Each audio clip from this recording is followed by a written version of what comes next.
Hey guys, so today's our third day. I hope that you're following the story and that you're getting some of those tasks done on your planner, on your menu of activity sheet. I love this book and I hope that you're enjoying it. So today we're going to do pages 149 all the way to 225. And then on the fourth day, we'll just wrap it all up. Okay? So here we go. We're on page 149, private school. And again, I'm sure you know me, Nuri Castillo Crawford, and I'm the director of the Hispanic Mentoring Program. So I'm so happy you're here. So let's get right to it. Um, my private school. My parents are not rich. I say this because people sometimes think that everyone who goes to private school is rich, but that isn't true. With us, dad's a teacher and mom's a social worker, which means they don't have those kind of jobs where people make gazillions of dollars. We used to have a car, but we sold it when Jamie started kindergarten at Beecher Prep. We don't live in a big townhouse or in one of those dormant buildings along the park. We live on the top floor of a five-story walk-up we rent from an old lady named Doña Petra, all the way on the other side of Broadway. That's code for the section of North River Heights where people don't want to park their cars. Me and Jamie share a room. I overhear my parents talk about things like, can we do without an air conditioner one more year? Or maybe I can work two jobs this summer. So today at recess, I was hanging out with Julian and Henry and Miles. Julian, who everyone knows is rich, was like, I hate that I have to go back to Paris this Christmas. It's so boring. Dude, but it's like Paris, I said like an idiot. Believe me, it's so boring, he said. My grandmother lives in this house in the middle of nowhere. It's like an hour away from Paris in this tiny, tiny, tiny village. I swear to God, nothing happens there. I mean, it's like, oh wow, there's another fly on the wall. Look, there's a new dog sleeping on the sidewalk. Yippee. I laughed. Sometimes Julian could be very funny. Though my parents are talking about throwing a big party this year instead of going to Paris. I hope so. What are you doing over the break? Said Julian. Just hanging out, I said. Ah, I almost dropped the book. You're so lucky, he said. I hope it snows again, I answered. I got this new sled that is so amazing.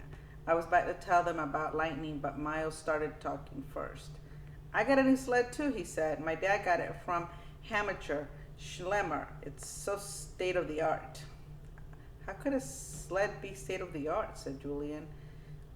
It was like $800 or something. Whoa! We should all go sledding and have a race down Skeleton Hill, I said. That hill is so lame, answered Julian. Are you kidding? I said. Some kid broke his neck there. That's why it's called Skeleton Hill. Julian narrowed his eyes and looked at me like I was the biggest moron in the world. It's called Skeleton Hill because it's an ancient Indian burial ground. Duh, he said. Anyway, it should be called George Garbage Hill now. It's so freaking junky. Last time I was there, it was gross. Like with the soda cans and broken bottles and stuff. He shook his head. I left my old sled there, said Miles. It was the crappiest piece of junk, and someone took it too. Maybe a hobo wanted to go sledding, laughed Julian. Where did you leave it? I said. By the big rock at the bottom of the hill, and I went back the next day and it was gone. I couldn't believe somebody actually took it.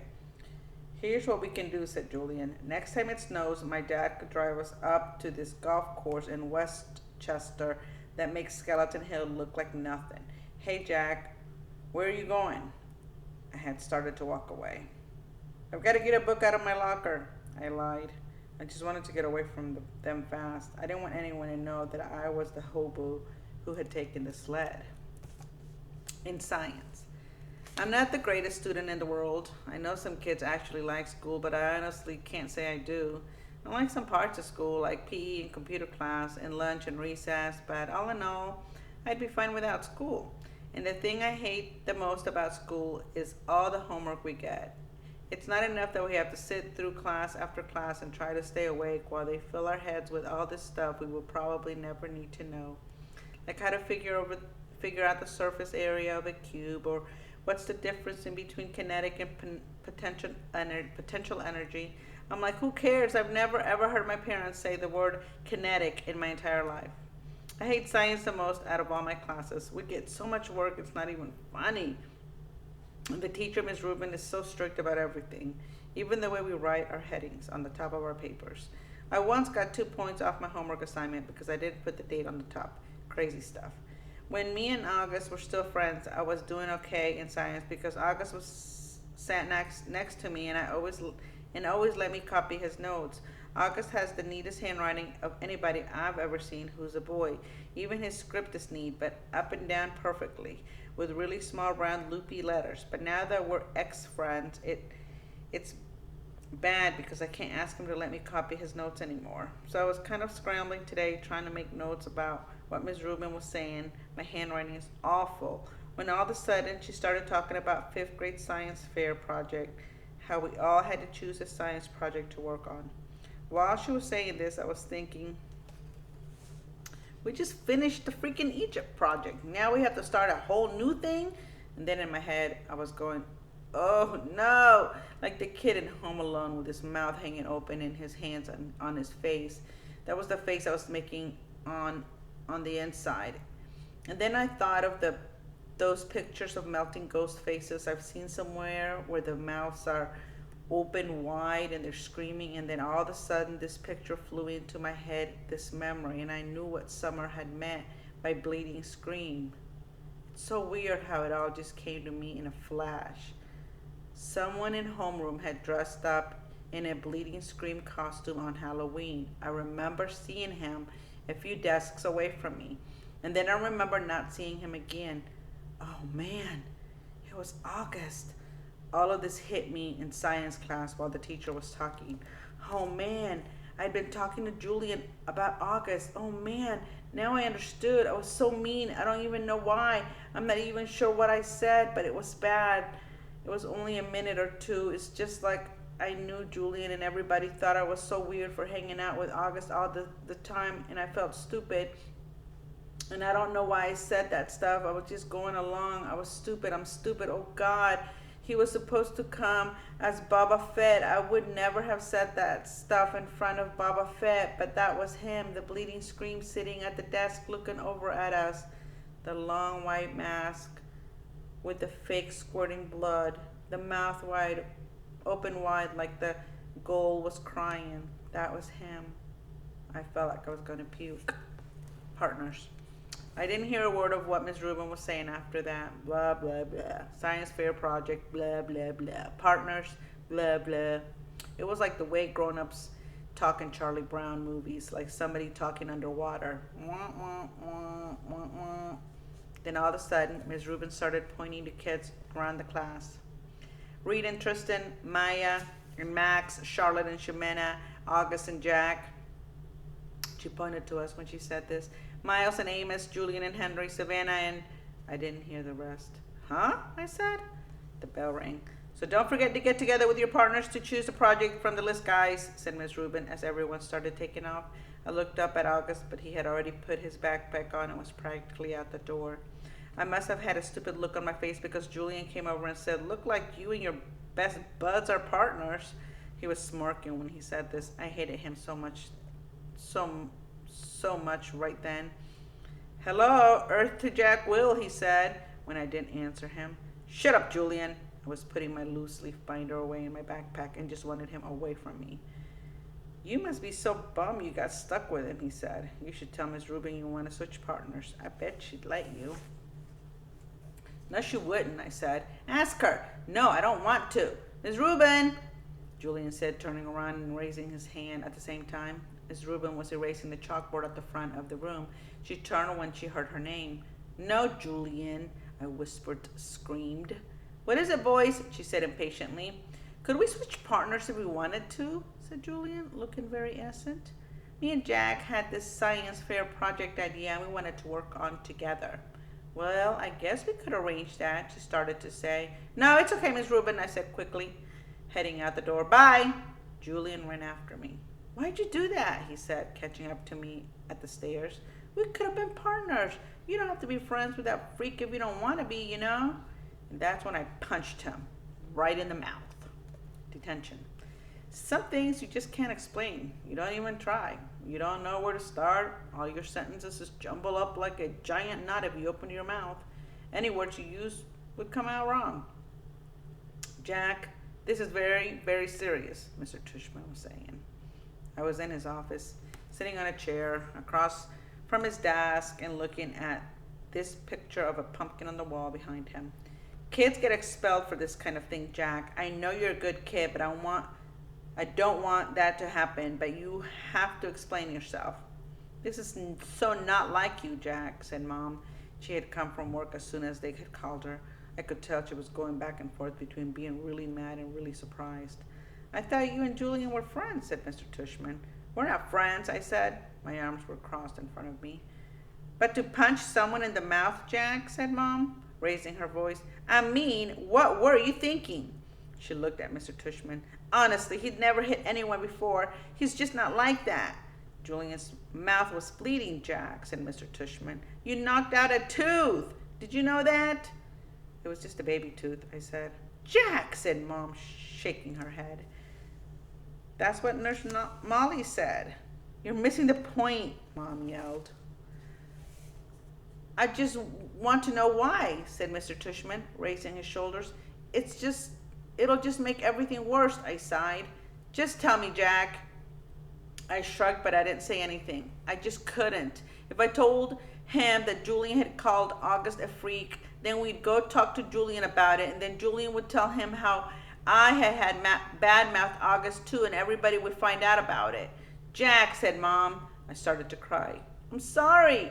Mr. Tushman raised his eyebrows and nodded, but he didn't say anything. Instead, he kind of blew into his hands like you do when your hands are cold. Jack, he said, I don't really know what to say here. I mean, you punched a kid.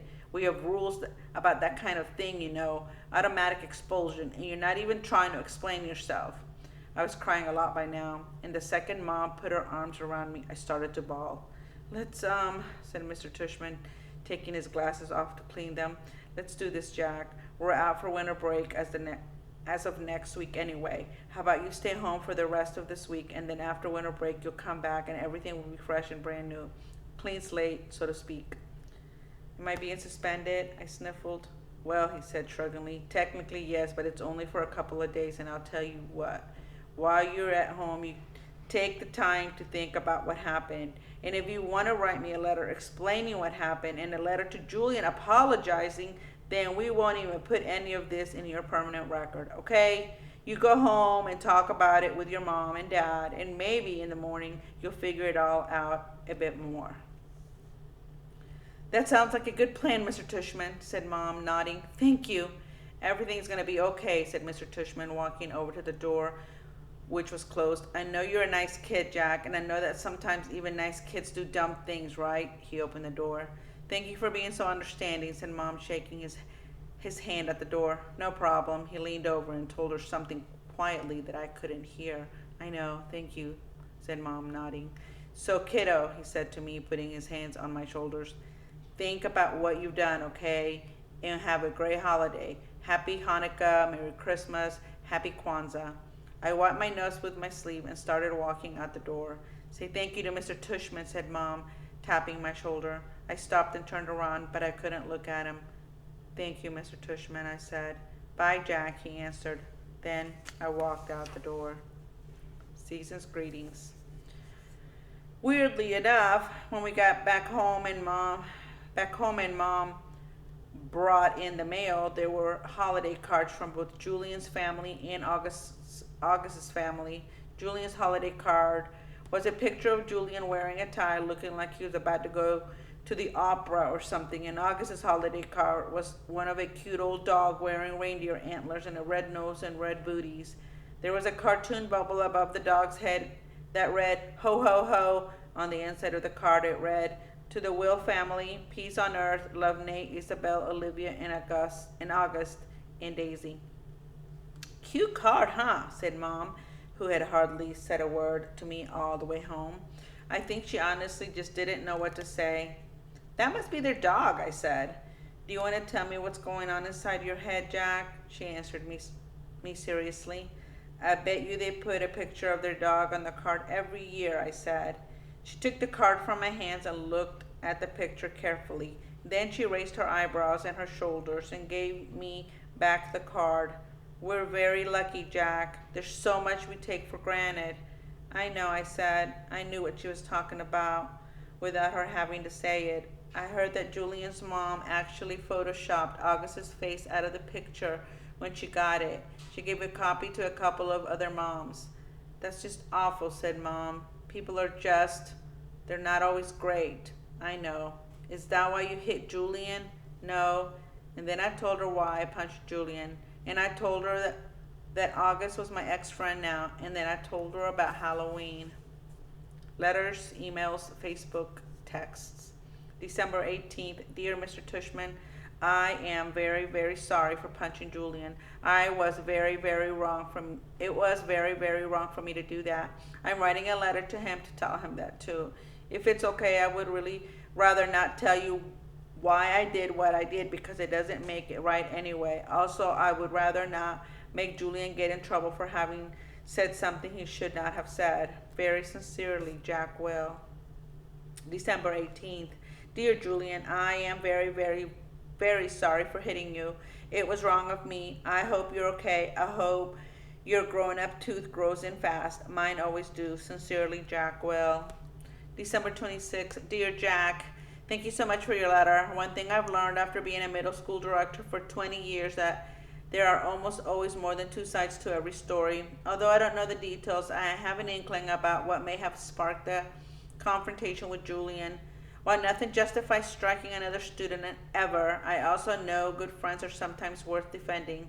This has been a tough year for a lot of students, as the first year of middle school usually is. Keep up the good work and keep being the fine boy we all know you are. All the best. Lawrence Tushman, Middle School Director.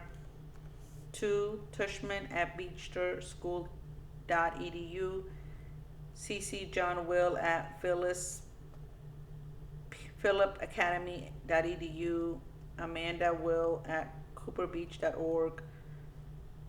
From melissa.albans@rmail.com. Subject Jack Will. Dear Mr. Tushman, I spoke with Amanda and John Will yesterday, and they expressed their regret at Jack having punched our son Julian in the mouth. I am writing to you to let you know that my husband and I support your decision to allow Jack to return to Beecher Prep after a 2-day suspension. Although I think hitting a child would be valid grounds for expulsion in other schools, I agree such extreme measures aren't warranted here. We have known the Will family since our boys were in kindergarten and are confident that every measure will be taken to ensure this doesn't happen again. To that end, I wonder if Jack's unexpectedly violent behavior might have been a result of too much pressure being placed on his young shoulders. I'm speaking specifically of the new child with special needs who both Jack and Julian were asked to befriend. In retrospect, and having now seen the child in question at various school functions and in the class pictures, I think it may have been too much to ask of our children to be able to process all that. Certainly, when Julian mentioned he was having a hard time befriending the boy, we told him he was off the hook in that regard. We think the transition to middle school is hard enough without having to place greater burdens or hardships on these young, impressionable minds.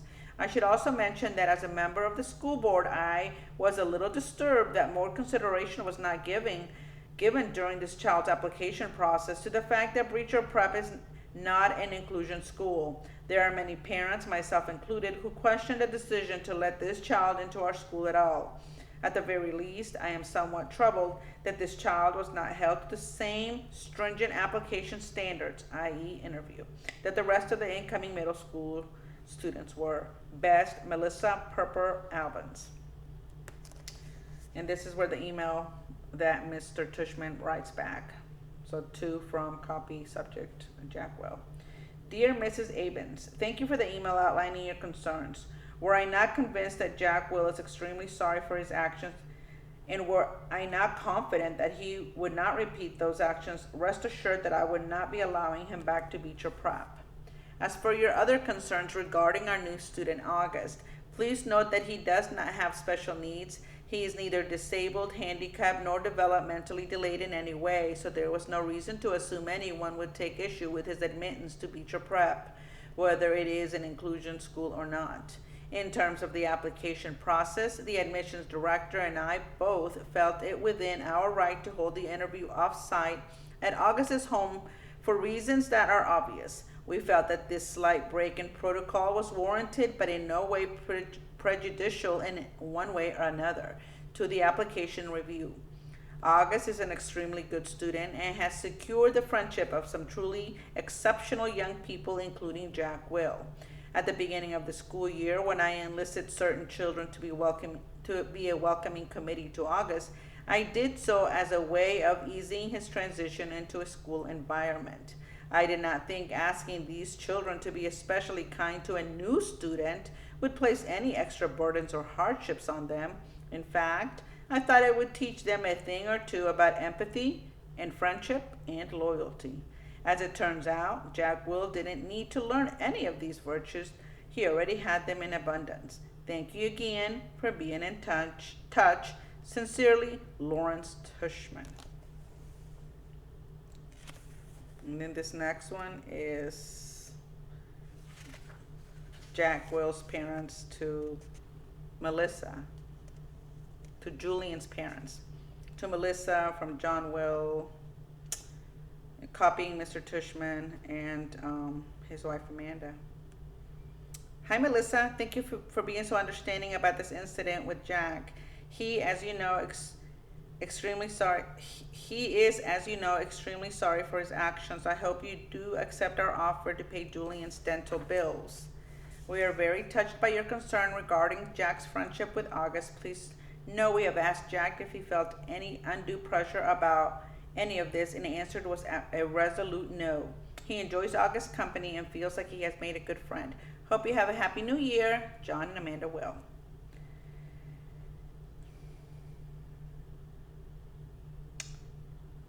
Hi August, Jack Lope Will wants to be friends with you on Facebook. Jack Lope Will, 32 mutual friends, thanks the Facebook team.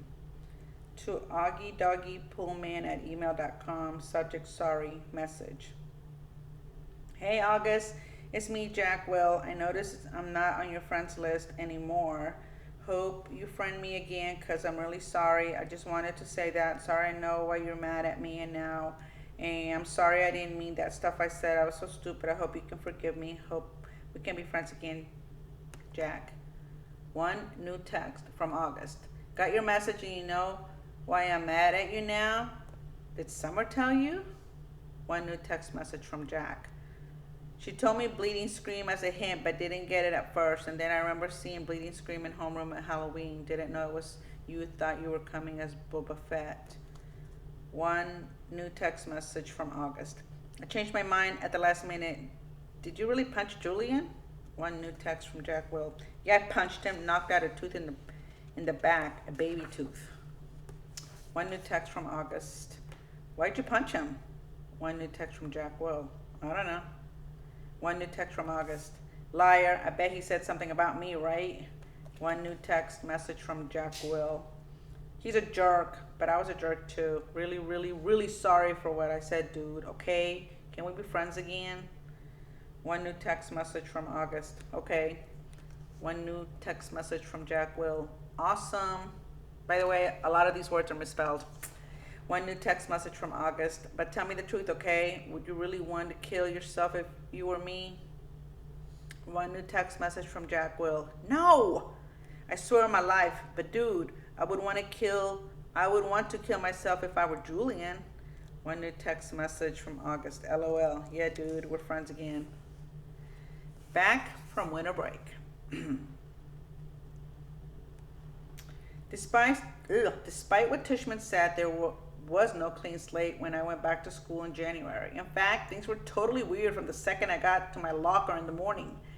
I'm next to Amos, who's always been a pretty straight up kid, and I was like, yo, what up? And he basically just nodded a half of hello and closed his locker door and left. I was like, okay, that was bizarre. And then I said, hey, what up? To Henry, who didn't even bother half smiling but just looked away. Okay, so something's up. Dissed by 2 people in less than 5 minutes. Not that anyone's counting. I thought I'd try one more time with Tristan, and boom, same thing. He actually looked nervous, like he was afraid of talking to me. I've got a form of the plague now, is what I thought. This is Julian's payback. And that's pretty much how it went all morning. Nobody talked to me, not true. The girls were totally normal with me. And August talked to me, of course. And actually, I have to say, both Maxes said hello, which made me feel kind of bad for never ever hanging out with them in the 5 years I've been in their class. I hoped lunch would be better, but it wasn't. I sat down at my usual table with Luca and Isaiah. I guess I thought since they weren't in the super popular group, they were kind of middle of the road jock kids, that I'd be safe with them.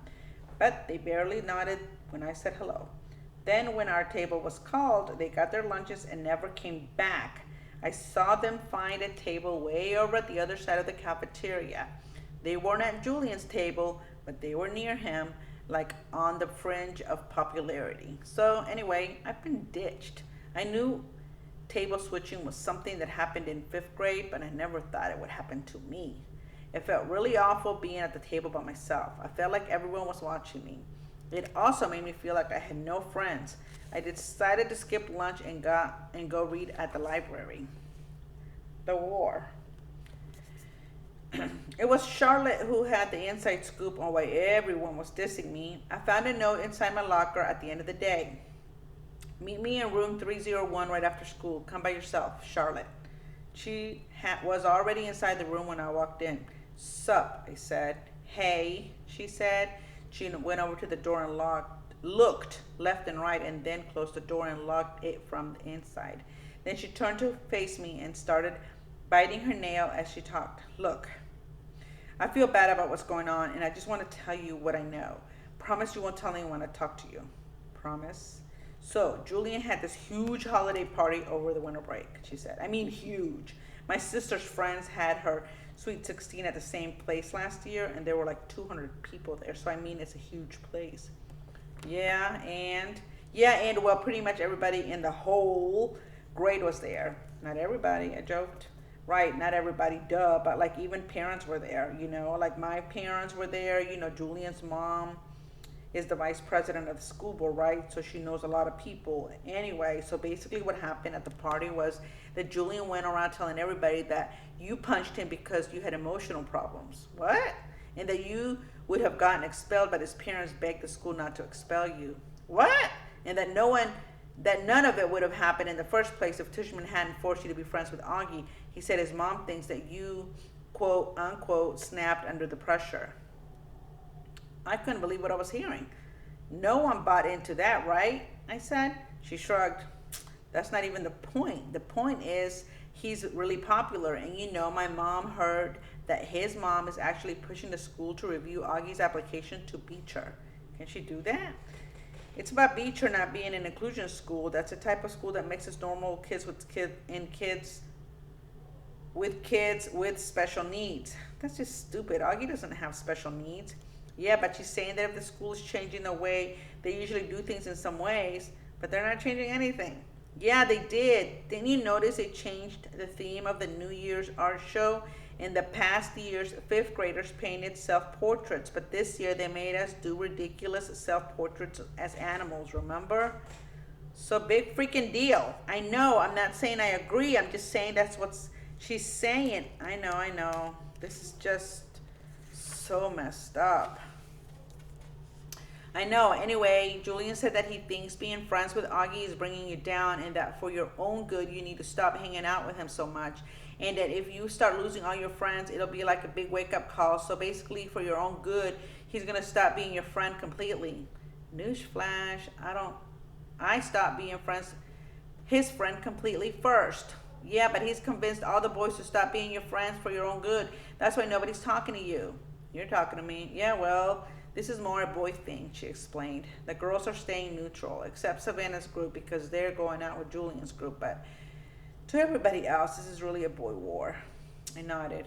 She tilted her head to one side and pouted like she felt sorry for me. Is it okay that I've told you all of this, she said. Yeah, of course. I don't care who talks about me or not, I lied. This is all just so dumb, she nodded. Hey, does Augie know about any of this? Of course not, at least not from me. In summer? I don't think so. Look, I better go. Just so you know, my mom thinks Julian's mom is a total idiot. She said that she thinks people like her are more concerned about what their kids' class pictures look like than doing the right thing. You heard about the photoshopping, right? Yeah, that was just sick. Totally, she answered, nodding. Anyway, I better go. I just wanted you to know what was up and stuff. Thanks, Charlotte. I'll let you know if I hear anything else, she said before she went out. She looked left and right outside the door to make sure no one saw her leaving. I guess even though she was neutral, she didn't want to be seen with me. Switching tables. The next day at lunch, stupid me, I sat down at the table with Tristan, Nino, and Pablo. I thought maybe they were safe because they weren't really considered popular, but they weren't out there playing D&D at recess either.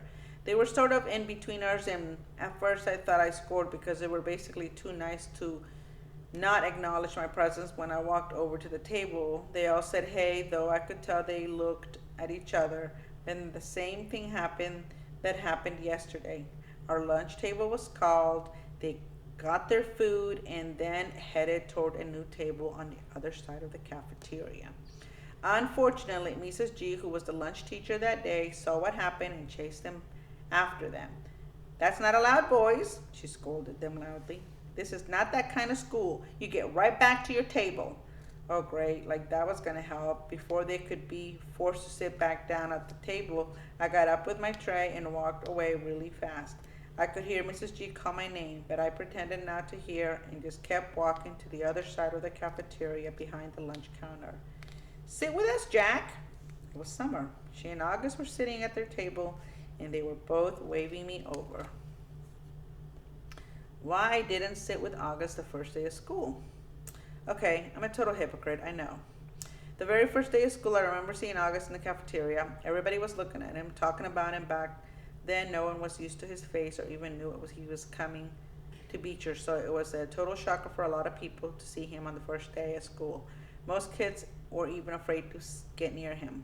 So when I saw him going in the cafeteria ahead of me, I knew I knew he'd have no one to sit with, but I couldn't bring myself to sit with him. I've been hanging out with him all morning long because we had so many classes together, and I guess I was just kind of wanting a little normal time to chill with other kids. So when I saw him move to the table on the other side of the lunch counter, I purposely found a table as far away from there as I could find. I sat down with Isaiah and Luca, even though I'd never met them before, and we talked about baseball the whole time, and I played basketball with them at recess. They became my lunch table from then on. I heard Summer had sat down with August, which surprised me because I knew for a fact she wasn't one of those kids that Tushman had talked to about being friends with Augie. So I knew she was doing it just to be nice, and that was pretty brave, I thought. So now here I was sitting with Summer and August, and they were being totally nice to me as always. I filled them in about everything Charlotte had told me, except for the whole big part about my having snapped under pressure or being Augie's friend, or the part about Julian's mom saying that Augie had special needs, or the part about the school board. I guess all I really told them was how Julian had a holiday party and managed to turn the whole grade against me.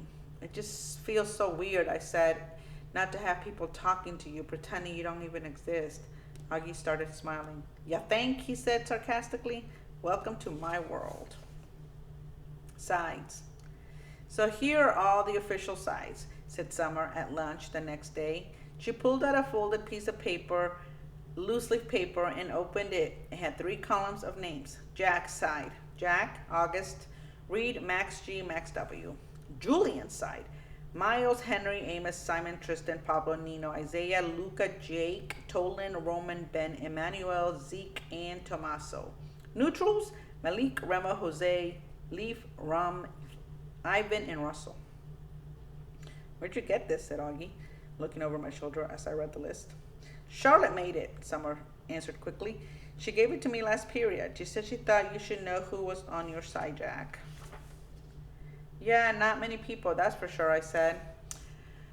"Read it," she said, "and the 2 Maxes." "Great, the nerds are on my side." "Don't be mean," said Summer. "I think Charlotte likes you, by the way." "Yeah, I know. Are you going to ask her out?" "Are you kidding? I can't, now that everybody's acting like I have the plague." The second I said it, I realized I shouldn't have said it. There was this awkward moment of silence. I looked at Augie. "It's okay," he said. "I knew about that." "Sorry, dude," I said. I didn't even know they called it the plague, though, he said. I figured it was more like cheese touch or something. Oh, yeah, like a diary of the wimpy kid, I nodded. The plague actually sounds cooler, he joked. Like someone could catch the black death of ugliness. He said this. He made air quotes. I think it's awful, said Summer, but Augie shrugged while taking a big sip from his juice box. Anyway, I'm not asking Charlotte out, I said. My mom thinks we're all too young to be dating anyway, she answered. What if Reed asked you out? I said. Would you go? I could tell she was surprised. No, she said. I'm just asking, I laughed. She shook her head and smiled. Why? What do you know? Nothing, I'm just asking, I said. I actually agree with my mom, she said. I do think we're too young to be dating. I mean, I just don't see what the rush is. Yeah, I agree, said August, which is kind of a shame, that with all these babes who keep throwing themselves at me and stuff. He said this in much of a funny way that the milk I was drinking came out of my nose when I laughed, which made us all totally crack up. August's house. It was really the middle of January, and we still hadn't even chosen what science fair project we were going to work on. I guess I was putting it off because I just don't want to do it. Finally, August was like, dude, we have to do this. So we went to his house after school. I was really nervous because I didn't know if August had even told his parents about what we now call the Halloween incident. Turns out the dad wasn't even home and the mom was out running errands. I'm pretty sure from the 2 seconds I'd spent talking to her that Augie had never mentioned a thing about it. She was super cool and friendly towards me. When I first walked into Augie's room, I was like, whoa, Augie, you have got a serious Star Wars addiction. He had ledges full of Star Wars miniatures and a huge The Empire Strikes Back poster on his wall. I know, right? He laughed. He sat down on a rolling chair next to his desk, and I plopped down on the beanbag chair in the corner. That's when his dog waddled into the room right up to me. He was on your holiday card, I said, letting the dog sniff my hand. He corrected me. Daisy. You can pet her. She doesn't bite. When I started petting her, she basically just rolled over onto her back. She wants you to rub her tummy, said August. Okay, this is the cutest dog I've ever seen, I said, rubbing her stomach. I know, right? She's the best dog in the world. Aren't you, girlie? As soon as she heard Augie's voice say that, the dog started wagging her tail and went over to him. Who's my little girlie? Who's my little girlie? Augie was saying as she licked him all over the face. I wish I had a dog, I said. My parents think our apartment's too small.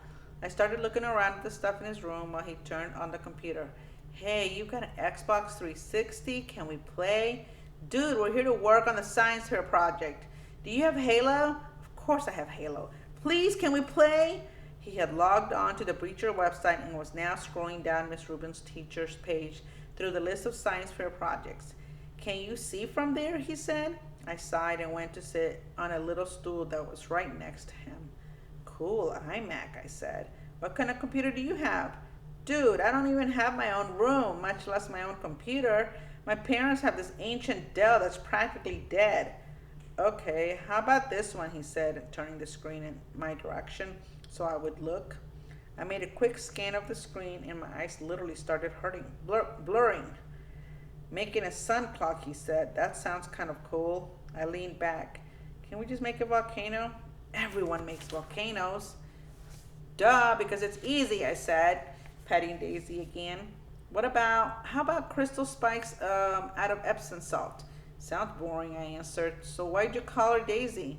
He didn't look up at the screen. My sister named her. I wanted to call her Darth. Actually, technically speaking, her full name is Darth Daisy, but we never really called her that. Darth Daisy? That's funny. Hi, Darth Daisy, I said to the dog who rolled onto her back again for me to rub her tummy. Okay, this one is the one, said August, pointing to a picture on the screen of a bunch of potatoes with wires poking out of them. How to build organic battery made of potatoes. Now that's cool. It says here you could power a lamp with it. We could call it the Spud lamp or something. What do you think? Dude, that sounds way too hard. You know I suck at science. Shut up, you do not. Yeah, I do. I got a 54 on my last test. I suck at science. No, you don't. And that was only because we were still fighting and I wasn't helping you. I can help you now. This is a good project, Jack. We got to do it. Fine, whatever. I shrugged. Just then there was a knock on the door. A teenage girl with long, dark, wavy hair poked her head inside the door. She wasn't expecting to see me. Oh, hey, she said to both of us. Hey, Via, said August, looking back at the computer screen. Via, this is Jack. Jack, that's Via. Hey, I said, nodding hello. Hey, she said, looking at me carefully. I knew the second Augie said my name that he had told her about the stuff I had said about him. I could tell from the way she looked at me. In fact, the way she looked at me made me think she remembered me from the day at the Carvel at Amesfort Avenue all those years ago. Augie, I have a friend I want you to meet, okay? She said. He's coming over in a few minutes. Is he your new boyfriend? August teased. Via kicked the bottom of his chair. Just be nice, she said, and left the room.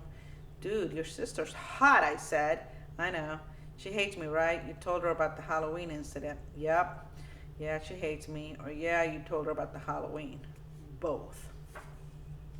The boyfriend. 2 minutes later, the sister came back with this guy named Justin. Seemed like a cool enough dude, longish hair, little round glasses. He was carrying a big, long, shiny silver case that ended in a sharp point on one end. Justin, this is my little brother August, said Via, and that's Jack. Hey guys, said Justin, shaking our hands. He seemed a little nervous. I guess it was because he was meeting August for the first time. Sometimes I forget what a shock it is for the first time you meet him. Cool room. Are you Via's boyfriend? Augie asked mischievously, and his sister pulled his cap down over his face. What's in your case? I said. A machine gun? Ha, he answered.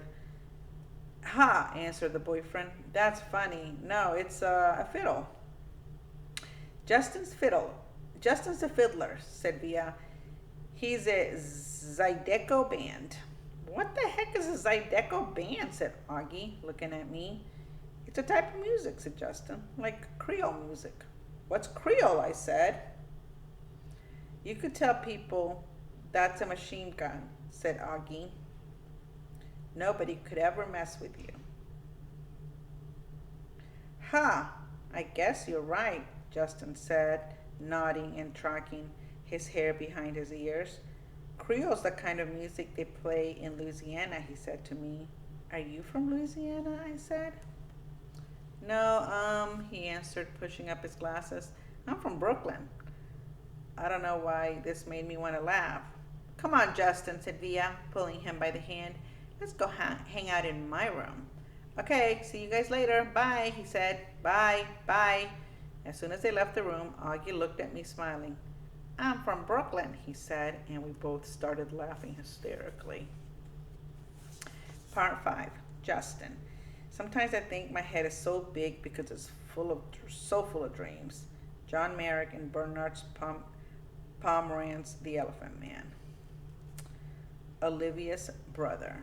So now we're on part 5, and this is Justin's take on the whole thing. The first time I meet Olivia's little brother, I have to admit I am totally taken by surprise. I shouldn't be, of course. Olivia's told me about his syndrome, has even discussed what he looks like, but she also talked about all the surgeries over the years, so I guess I assumed he'd be more normal looking by now. Like when a kid is born with a cleft lip and there's plastic surgery to fix it, sometimes you can't even tell except for the little scar above the lip. I guess I thought her brother would have some scars here and there, but not this. I definitely wasn't expecting to see this little kid in a baseball cap who's sitting in front of me right now. Actually, there's 2 kids sitting in front of me. One's totally normal looking kid with curly blonde hair named Jack, and the other one's Augie. I like to think I'm able to hide my surprise. I hope I do. Surprise is one of those emotions that can be hard to fake, though. Whether you're trying to look surprised when you're not, or you're trying not to look surprised when you are. I shake his hand. I shake the other kid's hand. I don't want to focus on his face. Cool room, I say. Are you Via's boyfriend, he says. I think he's smiling. Olivia pushes down his baseball cap. Is that a machine gun? The blonde kid asks. Like I haven't heard that one before. And we talk about Zydeco for a bit, and then Via's taking my hand and leading me out of the room. As soon as we close the door behind us, we hear them laughing. I'm from Brooklyn, one of them sings. Olivia rolls her eyes as she smiles. Let's go hang out in my room, she says. We've been dating for 2 months now. I knew from the moment I saw her, the minute she sat down at her table in the cafeteria, that I liked her. I couldn't keep my eyes off of her. Really beautiful, with olive skin and the bluest eyes I've ever seen in my life. At first, she acted like she only wanted to be friends. I think she kind of gives off that vibe without even meaning to. Stay back, don't even bother. She doesn't flirt like some other girls do.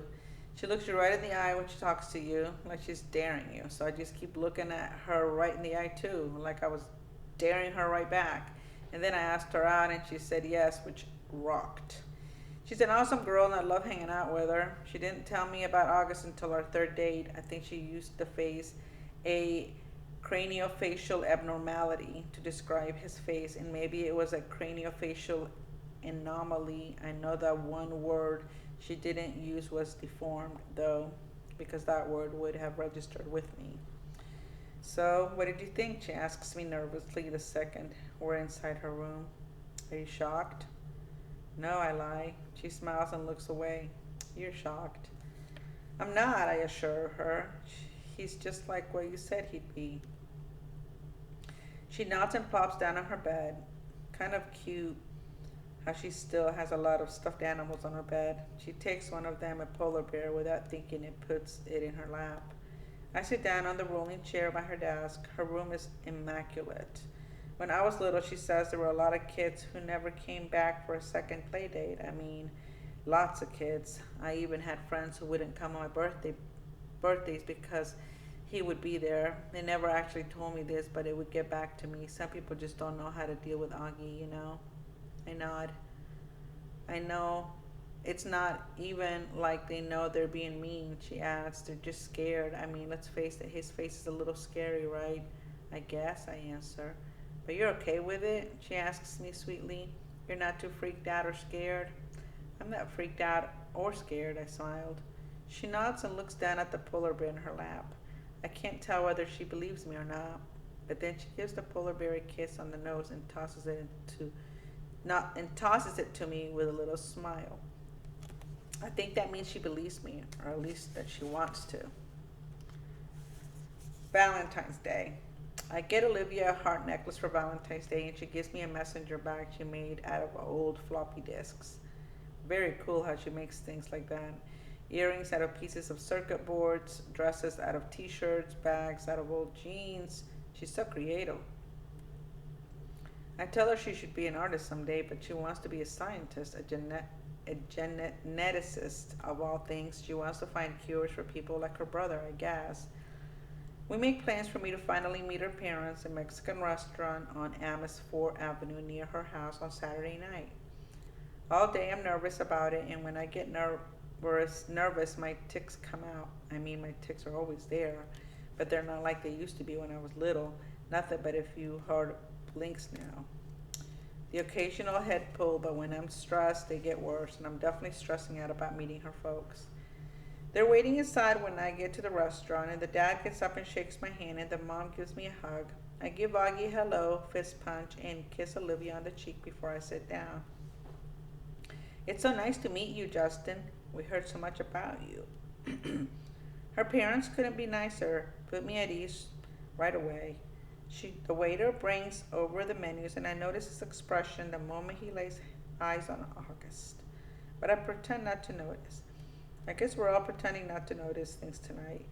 The waiter, my tics, the way August crushes the tortilla chips on the table and spoons the crumbs into his mouth. I look at Olivia, and she smiles at me. She knows she sees the waiter's face. She sees my tics. Olivia is a girl who sees everything.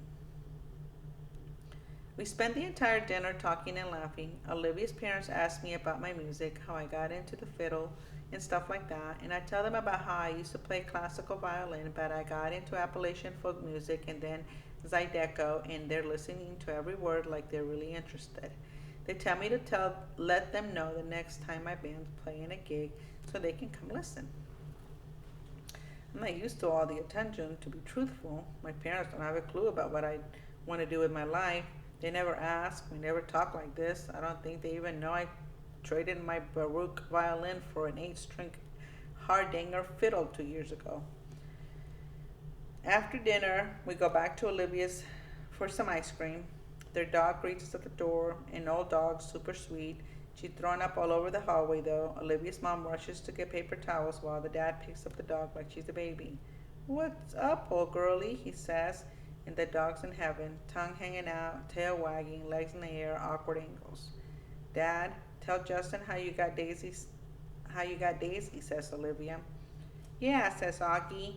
The dad smiles and sits down in a chair with the dog still cradled in his arms. It's obvious he's told this story lots of times and they all love to hear it.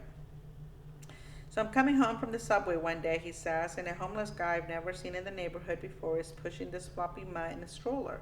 And he comes up to me and says, hey, mister, want to buy my dog? And without even thinking about it, I say, sure.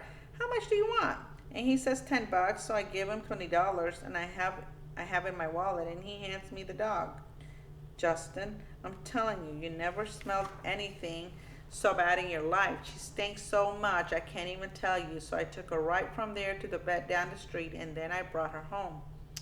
Didn't even call me first, by the way, the mom interjects as she cleans the floor to see if I'm okay with this bringing home some homeless guy's dog. The dog actually looks over at the mom when she says this, like she understands everything everyone is saying about her. She's a happy dog, like she knows she's lucked out that day finding this family. I kind of know how she feels. I like Olivia's family. They laugh a lot. My family's not like this at all. My mom and dad got divorced when I was 4 and they pretty much hate each other. I grew up spending half of every week in my dad's apartment in Chelsea and the other half in my mom's place in Brooklyn Heights. I have a half brother who's 5 years older than me and barely knows I exist. For as long as I can remember, I felt like my parents would hardly wait for me to be old enough to take care of myself. You can go to the store by yourself. Here's the key to the apartment. It's funny how there's a word like overprotective to describe some parents, but no word that means the opposite. What word do you use to describe parents who don't protect enough? Underprotective, neglectful, self-involved, lame, all of the above? Olivia's family tell each other I love you all the time. I can't remember the last time anyone in my family said that to me. By the time I go home, my tics have stopped. Our Town. We're doing the play Our Town for the spring show this year. Olivia dares me to try out the lead role. The stage manager and somehow I get it. Total fluke. Never got any lead roles in anything before. I tell Olivia she brings me good luck. Unfortunately, she doesn't get the female lead, Emily Gibbs. The pink-haired girl named Miranda gets it. Olivia gets a bit part and is also the Emily understudy. I'm actually more disappointed than Olivia is, and she almost seems relieved. I don't love people staring at me, she says, which is sort of strange coming from such a pretty girl. A part of me thinks maybe she blew her audition on purpose. The spring show is at the end of April, and it's mid-March now, so that's pretty less than 6 weeks to memorize my part.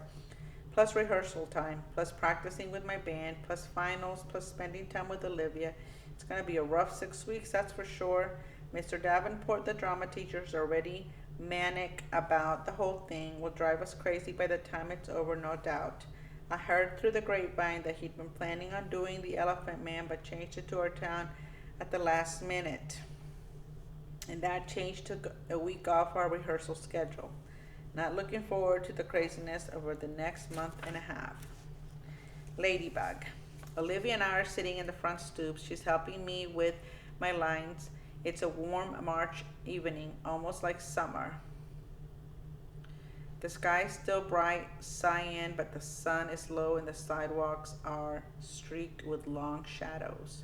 I'm reciting, yes, the sun's come up over 1,000 times. Summers and winters have cracked the mountains a little bit more, and the rains have brought down some of the dirt. Some babies that weren't even born before have begun talking regular sentences already, and a number of people who thought they were right young and spry have noticed that they can't bound up a flight of stairs like they used to without their heart fluttering a little. I shake my head, can't remember the rest. All that can happen in 1,000 days. Olivia prompts me, reading from the script. Right, I say, shaking my head. I sigh. I'm wiped, Olivia. How the heck am I going to remember all these lines? You will, she answers confidently. She reaches out and cups her hands over the ladybug that appears out of nowhere. She's a good luck sign, she says, slowly lifting her top hand to reveal the ladybug, walking on the palm of her other hand. Good luck or just the hot weather, I joke. Of course, good luck, she answers, watching the ladybug curl up her wrist. There should be a thing about making a wish on a ladybug. Augie and I used to do that with fireflies when we were little. She cups her hand over the ladybug again. Come on, make a wish. Close your eyes. I dutifully close my eyes. A long second passes, and then I open them. Did you make a wish? She asks. Yep. She smiles and cups her hands, and the ladybug, as if on cue, spreads its wings and flits away. Don't you want to know what I wished for? I ask, kissing her. No, she answers shyly, looking up at the sky, which at this very moment is the exact color of her eyes. I made a wish too, she said mysteriously, but she has so many things that she could wish for, I have no idea what she was thinking. Olivia's mom, Augie, Jack, and Daisy come down from the stoop just as I'm saying goodbye to Olivia, slightly awkward since we are in the middle of a nice long kiss. Hey guys, said Mom, pretending not to see anything, but the two boys were giggling. Hi, Mrs. Pullman. Please call me Isabel, Justin, she says again. It's like the third time she's told me to do this, but so I really need to start calling her that. I'm heading home, I say, as if to explain. Oh, are you heading to the subway, she says, following the dog with a newspaper. Can you walk Jack to the bus stop? No problem. That's okay with you, Jack, Mom asks him, and he shrugs. Justin, can you stay with him till the bus comes? Of course. We all say goodbyes. Olivia winks at me. You don't have to stay with me, says Jack as we're walking up the block. I take the bus by myself all the time. Augie's mom is way too overprotective. He's got a low, gravely voice, like a little tough guy. He kind of looks like one of those little rascal kids in the old black and white movies, like he should be wearing a news cap and knickers. We get to the bus stop, and the schedule says the bus will be there in 8 minutes. I'll wait with you, I tell him. Up to you, he shrugs. Can I borrow $1? I want some gum. I fish $1 out of my pocket and watch him cross the street to the grocery store on the corner. He seems too small to be walking around by himself somehow. Then I think of how I was that young when I was taking the subway by myself. Way too young. I'm going to be an overprotective dad someday. I know it. My kids are going to know I care. I'm waiting there a minute or two when I notice 3 kids walking up the block from the other direction. They walk right past the grocery store, but one of them looks inside and nudges the other 2, and they walk back and look inside. I can tell they're up to no good, all elbowing each other, laughing, and one of them is Jack's height, but the other 2 look much bigger, more like teens. They hide behind the fruit stand in front of the store, and when Jack walks out, they trail behind him, making loud throw-up noises. Jack casually turns around at the corner to see who they are, and they run away, high-fiving each other and laughing, little jerks. Jack crossed the street like nothing happened and stands next to me at the bus stop, blowing a bubble. Friends of yours, I finally say. Ha ha, he says. He's trying to smile, but I can see he's upset. Just some jerks from my school, he said. A kid named Julian and his 2 gorillas, Henry and Miles. Do they bother you like that a lot? No, they've never done that before. They'd never do that in school or they'd get kicked out. Julian doesn't even live around here, so I guess it was just bad luck running into him. Oh, okay, I nod. It's not a big deal, he assures me. We both automatically look down Amos 4 Avenue to see if the bus is coming. We're sort of in a war, he says after a minute, as if that explains everything. Then he pulls out his crumpled piece of loose leaf paper from his jean pocket and gives it to me. I unfold it, and it has a list of names in 3 columns. He's turned the whole grade against me, says Jack. Not the whole grade, I point out, looking down at the list. He leaves me notes in my locker that says stuff like everybody hates you. You should tell your teacher about that. Jack looks at me like I'm an idiot and shakes his head. Anyway, You have all these neutrals, I say, pointing to the list. If you get them on your side, things would even up a bit. Yeah, well, that's really that's really gonna happen, he says sarcastically. Why not? He shoots me another look like I'm an absolutely the stupidest guy he's ever talked to in the world. What? I say. He shakes his head like I'm hopeless. Let's just say he says that I'm friends with someone who isn't exactly the most popular kid in the school. Then it hits me. What's he's not coming out and saying August. This is all about his being friends with August, and he doesn't want to tell me because I'm the sister's boyfriend. Yeah, of course, makes sense. We see the bus coming down the Amersfoort Avenue. Well, just hang in there, I tell him, handing back the paper. Middle school's just as bad as it gets, and then it gets better. Everything will work out. Everything will work out. He shrugs and shoves the list back in his pocket. We wave by, and then he gets on the bus, and I watch it pull away. When I get to the subway station 2 blocks away, I see the same 3 kids hanging out in front of the bagel place next door. They're still laughing and yucking each other like they are some kind of gangbangers, little rich boys in an expensive skinny jeans acting though. Don't know what possesses me, but I take my glasses off, put them in my pocket, and I tuck my fiddle case under my arm so the pointy side is facing up. I walk over to them, my face scrunched up, mean looking. They look at me, laughs dying on their lips when they see me. Ice cream cones and odd angles. Yo, listen up. Don't mess with Jack, I say really slowly, gritting my teeth, my voice all Clint Eastwood tough guy. Mess with him again, and you will be very, very sorry. And then I tap my fiddle case for effect. Got it? They nod in unison, ice cream dripping into their hands. Good. I nod mysteriously, then sprint down the subway 2 steps at a time. Rehearsal. The play's taking up most of my time as we get closer to opening night. Lots of lines to remember, long monologues where it's just me talking. Olivia had this great idea, though, that it's helping. I have my fiddle with me on stage and play it a bit while I'm talking. It's not written that way, but Mr. Davenport thinks it adds extra little folksy element to have the stage manager plucking on a fiddle. And for me, it's great because whenever I need a second to remember my next line, I just start playing a little soldier's joy on my fiddle, and it buys me some time. I've gotten to know the kids in the show a lot better, especially the pink-haired girl who plays Emily. Turns out she's not really as stuck-up as I thought she was. Given a crowd, she hangs out with her boyfriend's this built jock who's a big deal on the varsity sports circuit at school. It's a whole world that I have nothing to do with, so I'm kind of surprised that this Miranda girl turns out to be kind of nice. One day we're sitting on the floor backstage waiting for the tech guys to fix the main spotlight. So how long have you and Olivia been dating? She asks out of the blue. About 4 months now, I say. Have you met her brother? She says casually. It's so unexpected that I can't hide my surprise. You know Olivia's brother, I ask? Via didn't tell you we used to be good friends. I've known Augie since he was a baby. Oh yeah? I think I knew that, I answer. I don't want to let on that Olivia hadn't told me about any of this. I don't want to let on how surprised I am that she called her Via. Nobody but Olivia's family calls her Via. And here this pink-haired girl, who I thought was a stranger, is calling her Via. Miranda laughs and shakes her head, but she doesn't say anything. There's an awkward silence, and then she starts fishing through her bag and pulls out her wallet. She rifles through a couple pictures and then hands one to me.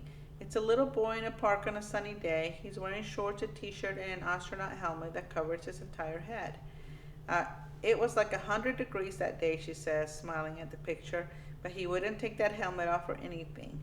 He wore it like for 2 years straight, in the winter, in the summer, at the beach. It was crazy. Yeah, I've seen pictures in Olivia's house. I'm the one who gave him that helmet, she says. She sounds a little proud of that. She takes the picture and carefully inserts it back into her wallet. Cool, I answer. So you're okay with it, she says, looking at me. I look at her blankly. Okay with what? She raises her eyebrows like she doesn't believe me. You know what I'm talking about, she says, and takes a long drink from her water bottle. Let's face it, she continues. The universe was not kind to Augie Pullman. Bird. Why didn't you tell me that you and Miranda Navas used to be friends? I say to Olivia the next day. I'm really annoyed at her for not telling me this. It's not a big deal, she answers defensively, looking at me like I'm weird. It is a big deal, I said. I'm looking like an idiot. How could you not tell me? You've always acted like you don't even know her. I don't know her, she answers quickly. I don't know who that pink haired cheerleader is. The girl I knew was a total dork who collected American Girl dolls. Oh, come on, Olivia. You come on! You could have mentioned it to me at some point, I say quietly, pretending not to notice the big fat tear that she's suddenly rolling down her cheek. She shrugs, fighting back bigger tears. It's okay, I'm not mad, I say, thinking the tears are about me. I honestly don't care if you're mad, she says spitefully. Oh, that's real nice, I fire back. She doesn't say anything, the tears are about to come. Olivia, what's the matter, I say. She shakes her head like she doesn't want to talk about it, but all of a sudden the tears start rolling a mile a minute. I'm sorry, it's not you, Justin. I'm not crying because of you, she finally says through her tears. Then why are you crying? Because I'm an awful person. What are you talking about? She's not looking at me, wiping her tears with the palm of her hand. I haven't told my parents about the show, she says quickly. I shake my head because I don't quite get what she's telling me. That's okay, I say. It's not too late. There's still tickets available. I don't want them to come to the show, Justin, she interrupts impatiently. Don't you see what I'm saying? I don't want them to come. If they come, they'll bring Augie with them, and I just don't feel like... Here, she's hit another round of crying that doesn't let her finish talking. I put my arm around her. I'm an awful person, she says through her tears. You're not an awful person, I say softly. Yes, I am, she sobs. It's just been so nice being in a new school and nobody knows about him. You know, nobody's whispering about it behind my back. It's just been so nice, Justin, but if he comes to the play, everybody will talk about it. Everyone will know. I don't know why I'm feeling like this. I swear I've never been embarrassed by him before. I know, I say, soothing her. You're entitled, Olivia. You've dealt with a lot in your whole life. Olivia reminds me of a bird sometimes. Her feathers get all ruffled when she's mad. And when she's fragile like this, she's a little lost bird looking for its nest. So I give her my wing to hide under. The universe. I can't sleep tonight. My head is full of thoughts that won't turn off, lines from the monologues, elements of the periodic table that I'm supposed to be memorizing, theorems I'm supposed to be understanding, Olivia, Augie. Miranda's words keep coming back. The universe was not kind to Augie Pullman. I'm thinking about a lot of and everything it means. She's right about that. The universe was not kind to Augie Pullman. What did that little kid ever do to deserve this sentence? What did the parents do? Or Olivia? She once mentioned that some doctor told her that the odds of someone getting the same combination of syndromes that came together to make Augie's face were like 1 in 4 million. So doesn't that make the universe a giant lottery then? You purchase a ticket when you're born and it's all just random, whether you're a good ticket or a bad ticket, it's just all luck. My head swirls on this, but then softer thoughts soothe like a flattened bird on a major chord. No, it's not all random. If really was all random, the universe would abandon us completely, and the universe doesn't. It takes care of us most fragile creations in ways we can't see, like the parents who adore you blindly, and the big sister who feels guilty for being human over you, and a little gravely voiced kid whose friends have left him over you, and even a pink-haired girl who carries your picture in her wallet. Maybe it is a lottery, but the universe makes it all even out in the end. The universe takes care of all of its birds. Part 6, August. What a piece of work is a man, how noble in reason, how infinite in faculty, in form and moving, how express and admirable, in action, how like an angel, in apprehension, how like a god, the beauty of the world. Shakespeare, Hamlet. Part 6.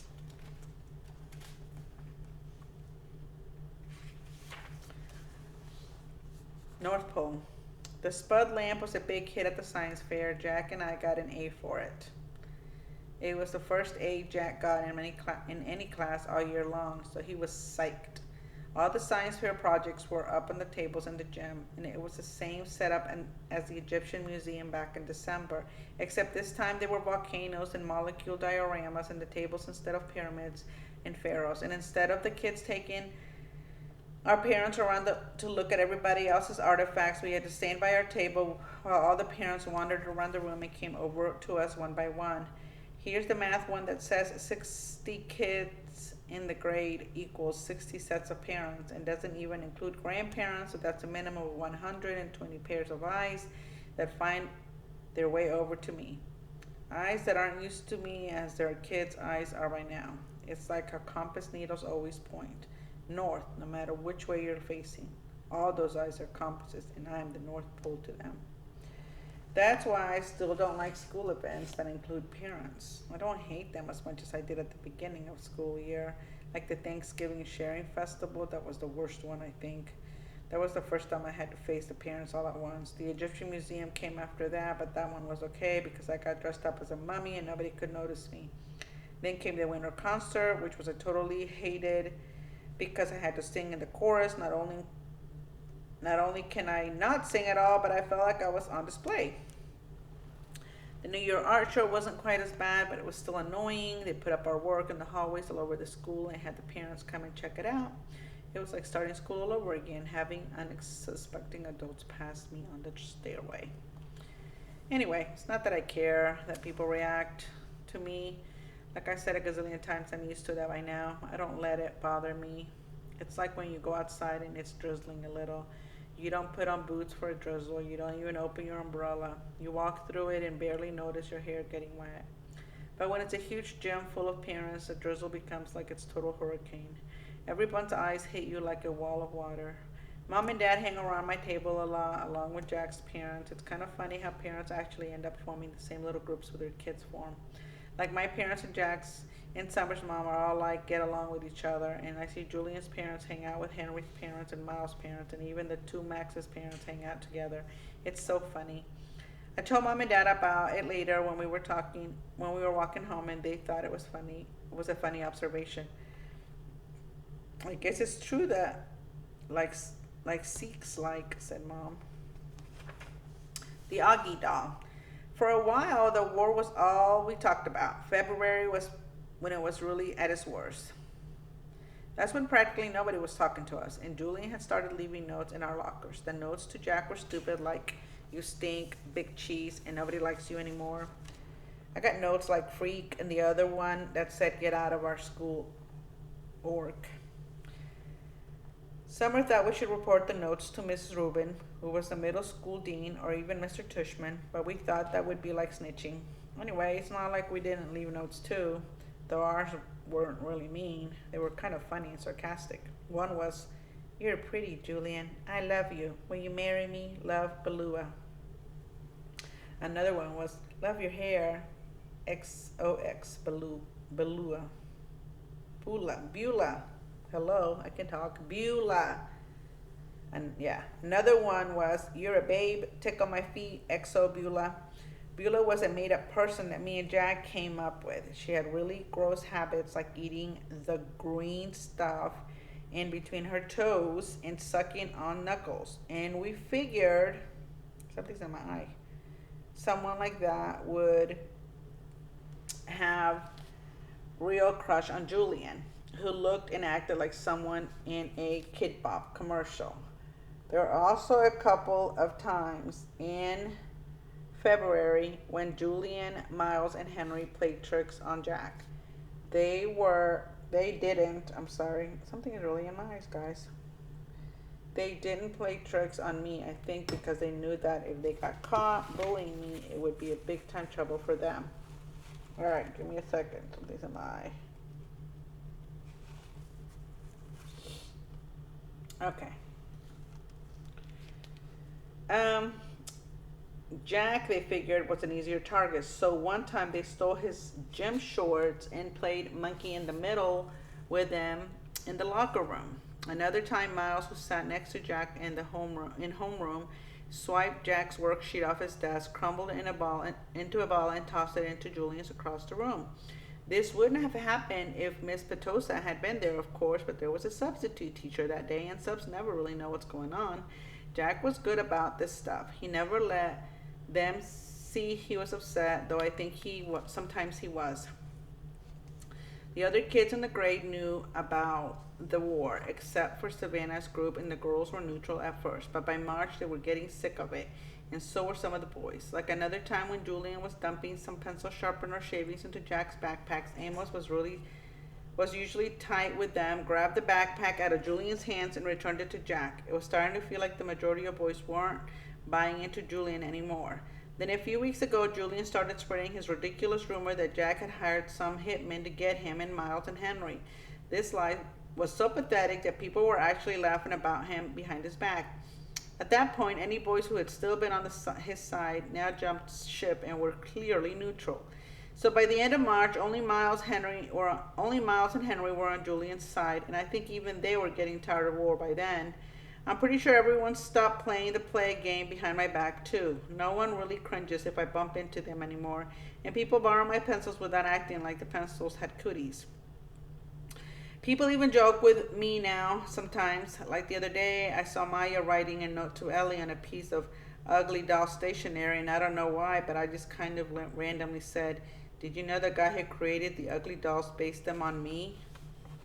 Maya looked at me with her eyes wide open like she totally believed me, and then she realized I was kidding, and she thought it was the funniest thing in the world. "You're so funny, August," she said, and then she told Ellie and some other girls that what I had just said, and they all thought it was funny too.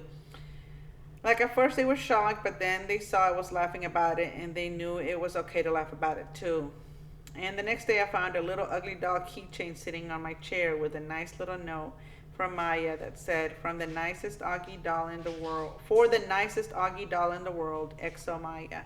6 months ago, stuff like that would never have happened. Now it happens more and more.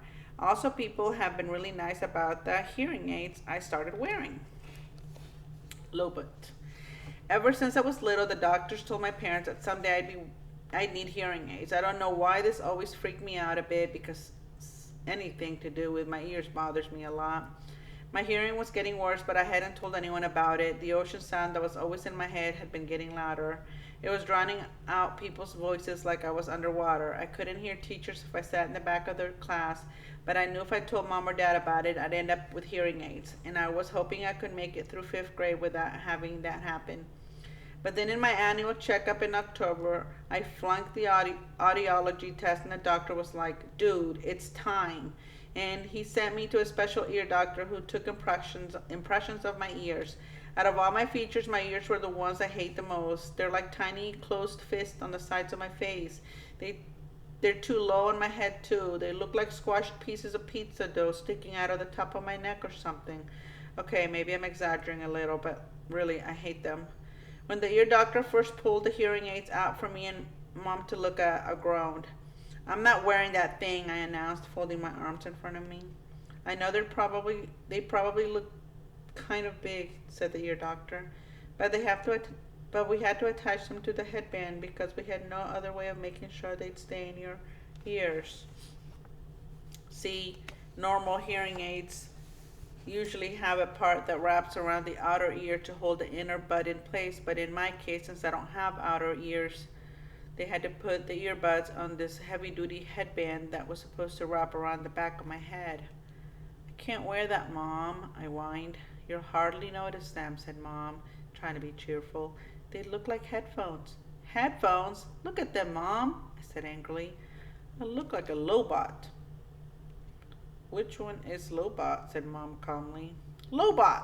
The ear doctor smiled as he looked at the headphones and made some adjustments.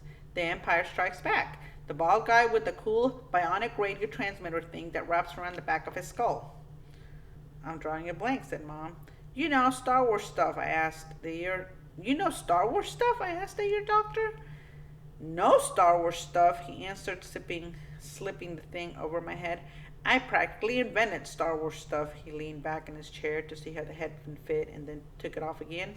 "Now, Augie, I want to explain what all this is," he said, pointing to a different part of one of the hearing aids. "This curved piece of the plastic over here connects to the tubing of the ear mold. That's why we took those impressions back in December, so that this part that goes inside your ear fits nice and snug. This part here is called the tune hook, okay? And this thing is the special part we attach to the cradle here." "The Lobo part?" I said miserably. Hey, Lobot is cool, the ear doctor said. It's not like we're saying you're going to look like Jar Jar, you know. That would be bad. He slid the earphones on my head again carefully. There you go, August. So how's that? Totally uncomfortable, I said. You get used to them very quickly, he said. I looked in the mirror. My eyes started tearing up. All I saw were these tubes jutting out from either side of my head like antennas. Do I really have to wear this, Mom? I said, trying not to cry. I hate them. They don't make any difference. Give it a second, buddy, said the doctor. I haven't even turned them on yet. Wait until you hear the difference. You'll want to wear them. No, I won't. And then he turned them on. Hearing brightly. How can I describe what I heard when the doctor turned on my hearing aids? Or what I didn't hear? It's hard to think of words. The ocean just wasn't living inside my head anymore. It was gone. I could hear sounds like shiny lights in my brain. It was like when you're in a room where you're on the light where one of the light bulbs on the ceiling isn't working, but you don't realize how dark it is until someone changes the light bulb and then you're like, whoa, it's so bright in here. I don't know if that's a word that means the same as bright in terms of hearing, but I wish I knew one because my ears were hearing brightly now. How does it sound, Augie? Said the ear doctor. Can you hear me okay, buddy? I looked at him and smiled, but I didn't answer. Sweetie, do you hear anything different? Said Mom. You don't have to shout, Mom, I said happily.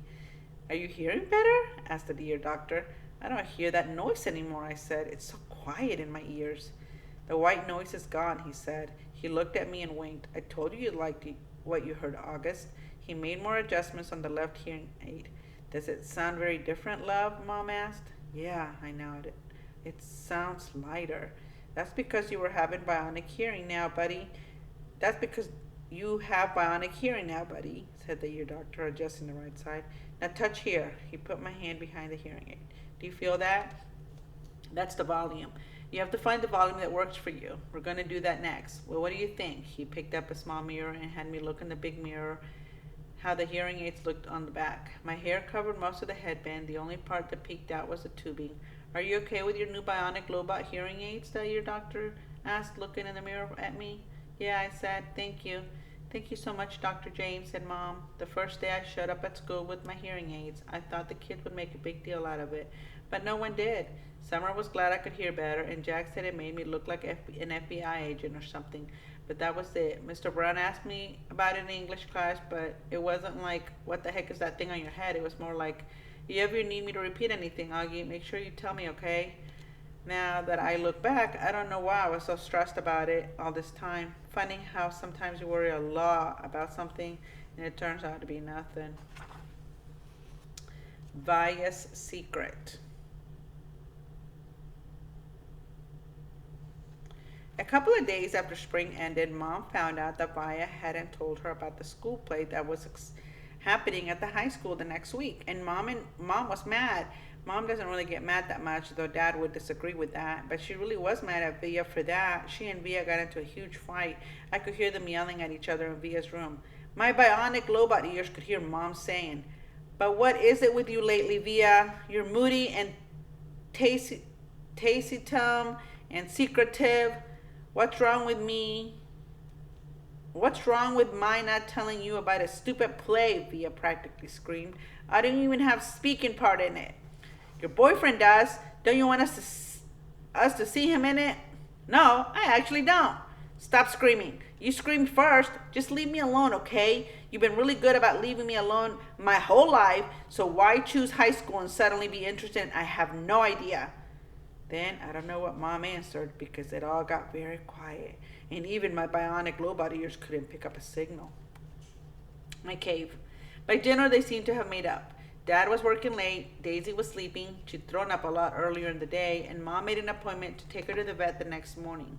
The three of us were sitting down and no one was talking. Finally, I said, so, are we going to see Justin in a play? Via didn't answer but looked down at her plate. You know, Augie, said Mom quietly, I hadn't realized what play it was, and it really isn't something that would be interesting to kids your age. So I'm not invited, I said, looking at Via. I didn't say that, said Mom. It's just that I don't think it's something you'd enjoy. You'd get totally bored, said Via, like she was accusing me of something. Are you and Dad going? I asked. Dad'll go, said Mom. I'll stay home with you. What? Via yelled at Mom. Oh, great. So you're going to punish me for being honest by not going? You didn't want us to go in the first place, remember? Answered Mom. But now that you know about it, of course I want you to go, said Via. Well, I've got to weigh everyone's feelings here, Via, said Mom. What are you talking about? I shouted. Nothing, they both snapped at me at the same time. Just something about Via's school that has nothing to do with you, said Mom. You're lying, I said. Excuse me, said Mom, kind of shocked. Even Via looked surprised. I said, you're lying, I shouted. You're lying, I screamed at Via, getting up. You're both liars. You're both lying to my face like I'm an idiot. Sit down, Augie, said Mom, grabbing my arm. I pulled my arm away and pointed at Via. You think I didn't know what was going on, I yelled. You just don't want your brand new fancy high school friends to know you have your brother's a freak. Augie, Mom yelled. That's not true. Stop lying at me, Mom, I shrieked. Stop treating me like a baby. I'm not retarded. I know what's going on. I ran down the hallway to my room and slammed the door behind me so hard that I actually heard little pieces of the wall crumble inside the door frame. Then I plopped onto my bed and pulled the covers up on top of me. I threw my pillows over my disgusting face, and then I piled all the stuffed animals on top of the pillows like I was inside a little cave. If I could walk around with a pillow over my face all the time, I would. I don't even know how I got so mad. I wasn't really mad in the beginning of dinner. I wasn't even sad, but then all of a sudden, it all kind of just exploded out of me. I knew Via hadn't wanted me to go to her stupid play, and I knew why. I figured Mom would follow me into my room right away, but she didn't. I wanted her to find me inside my cave of stuffed animals, so I waited a little more. But even after 10 minutes, she didn't come in after me. I was pretty surprised. She's always checking on me when I'm in my room, upset about stuff. I pictured Mom and Via talking about me in the kitchen. I figured Via was feeling really, really, really bad. And I pictured Mom totally laying on the guilt. And Dad would be mad at her when he came home too. I made a little hole through the pile of pillows and stuffed animals and peeked at the clock on my wall. Half an hour had passed and Mom still hadn't come to my room. I tried to listen for the sounds in the other rooms. Were they still having dinner? What's going on? Finally, the door opened. It was Via. She didn't even bother coming over to my bed, and she didn't even come in softly like I thought she would. She came in quickly. Goodbye. Augie, said Via, come quick. Mom needs to talk to you. I'm not apologizing. This isn't about you, she yelled. Not everything in the world is about you, Augie. Now hurry up. Daisy's sick. Mom's taking her to the emergency vet. Come say goodbye. I pushed the pillows out of my face and looked up at her. That's when I saw she was crying. What do you mean goodbye? Come on, she said, holding out her hand. I took her hand and followed her down the hall to the kitchen. Daisy was lying on the sideways of the floor with her legs straight out in front of her. She was panting a lot like she'd been running in the park. Mom was kneeling beside her, stroking the top of her head. What happened? I asked. She just started whimpering all of a sudden, said Via, kneeling next to Mom. I looked down at Mom, who was crying too. I'm taking her to the animal hospital downtown, she said. The taxi's coming to pick me up. The vet will make her better, right? I said. Mom looked at me. I hope so, honey, she said quietly. But honestly, I don't know. Of course he will, I said. Daisy's been sick a lot lately, Augie, and she's old. But they can fix her, I said, looking at Via to agree with me, but Via wouldn't look up at me. Mom's lips were trembling. I think it might be the time we say goodbye to Daisy, Augie. I'm sorry. No, I said. We don't want her to suffer, Augie, she said. The phone rang. Via picked it up. Okay, thanks, and they hung up. The taxi's outside, she said, wiping her tears with the backs of her hands. Okay, Augie, open the door for me, sweetie, said Mom, picking Daisy up very gently like she was a huge, droopy baby. Please, no, Mommy, I cried, putting myself in front of the door. Honey, please, she said. She's very heavy. What about Daddy? I cried. He's meeting me at the hospital, Mom said. He doesn't want Daisy to suffer, Augie. Via moved away from the door and held it open for Mom. My cell phone's on if you need me, said Mom to Via. Can you cover her with a blanket? Via nodded, but she was crying hysterically now. Say goodbye to Daisy, kids, Mom said, tears streaming down her face. I love you, Daisy, Via said, kissing Daisy on the nose. I love you so much. Bye, little girlie, I whispered in Daisy's ears. I love you. Mom carried Daisy down to the stoop. The taxi driver had opened the back of the door and we watched her get in. Just before the door closed, Mom looked up at us standing by the entrance to the building and she gave us a little wave. I don't think I've ever seen her look sadder.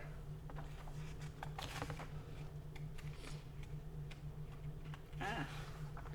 I love you, Mommy, said Via. I love you, Mommy, I said. I'm sorry, Mommy.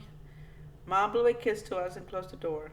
She watched the car leave and then Via closed the door. She looked at me for a second and then hugged me very, very tight while we both cried a million tears. Daisy's toys. Justin came over about a half an hour later. He gave me a big hug and said, sorry, Augie. We all sat down in the living room, not saying anything, and for some reason Via and I had taken all of Daisy's toys from around the house and put them in a little pile in the coffee table. Now we just stared at the pile. She really is the greatest dog in the world, said Via. I know, said Justin, rubbing Via's back.